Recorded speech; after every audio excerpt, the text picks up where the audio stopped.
सध्या राजकीय वर्तुळात ऑपरेशन टायगरची चर्चा होत आहे। ठाकरेंचे काही खासदार दिल्लीत पोहोचले असून त्यांच्या पाठोपाठ उपमुख्यमंत्री एकनाथ शिंदे हेही दिल्लीत पोहोचले आहेत। हे खासदार आज लोकसभा अध्यक्ष ओम बिर्ला यांची भेट घेणार असल्याचं म्हटलं जात आहे। ठाकरेंचे कोणते खासदार फुटण्याच्या मार्गावर असल्याची चर्चा होत आहे, हे या व्हिडिओच्या माध्यमातून जाणून घेऊयात। नमस्कार, मी प्रियांका कुलकर्णी, आपण पाहत आहात लोकसत्ता लाईव्ह।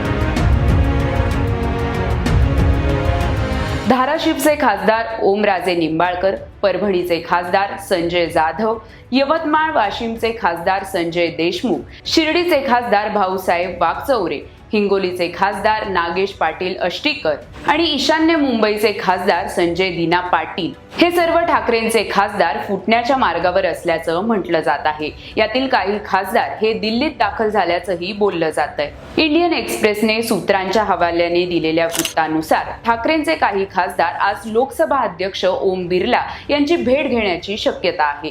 सभागृहात त्यांना एक स्वतंत्र गट म्हणून मान्यता देण्याची विनंती करणारे पत्र ते अध्यक्षांसमोर सादर करतील असंही म्हटलं जात आहे। दरम्यान संजय राऊत यांनी सोशल मीडियावर एक पोस्ट शेअर करून ऑपरेशन टायगरवर टीका केली आहे। त्यांनी पोस्टमध्ये लिहिलंय, नांदेड विमानतळावर एक चार्टर्ड विमान उतरतं, ऑपरेशन टायगरच्या नावाखाली 2 खासदारांना उचलून निघून जातं। यांची रिक्षात फिरण्याची अवकात नव्हती। खासगी विमानाने फिरण्याएवढी हिंमत ठाकरे नावामुळे वाढली। प्रत्येक गोष्टीचा हिशोब केला जाईल। डरपोक कोल्ह्यांच्या पळवापळवीला ऑपरेशन टायगर का म्हणता? ऑपरेशन टायगरवर भास्कर जाधव यांनी देखील प्रतिक्रिया दिली आहे। असं आहे की गेली 1.5-2 वर्ष सातत्यानं उद्धव बाळासाहेब ठाकरे यांचा पक्ष फुटणार। उद्धव बाळासाहेब ठाकरे यांच्या पक्षाचे खासदार हे वेगळा गट स्थापन करणार, ते अन्य कुठल्या तरी पक्षात सामील होणार, अशा प्रकारची सातत्यानं अफवांची राळ ही गेले 1.5 वर्ष त्या ठिकाणी उठवण्याचं काम सातत्यानं सुरू आहे।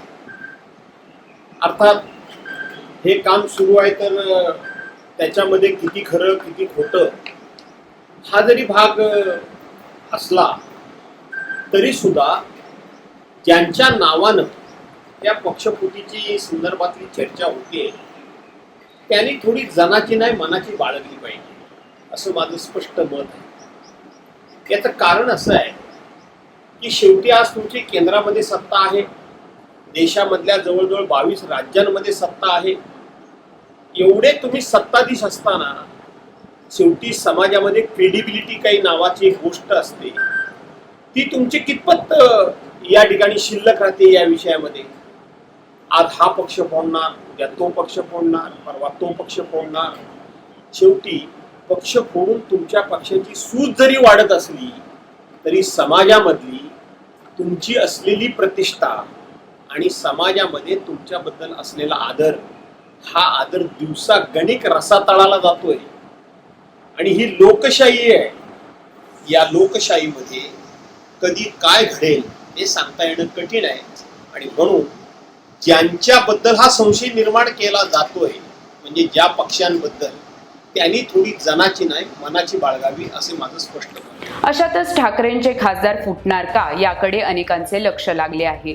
राजकीय, कला, क्रीडा आणि इतर क्षेत्रातील बातम्या जाणून घेण्यासाठी लोकसत्ताच्या YouTube चॅनलला सबस्क्राईब करायला विसरू नका। पाहत रहा लोकसत्ता लाईव्ह।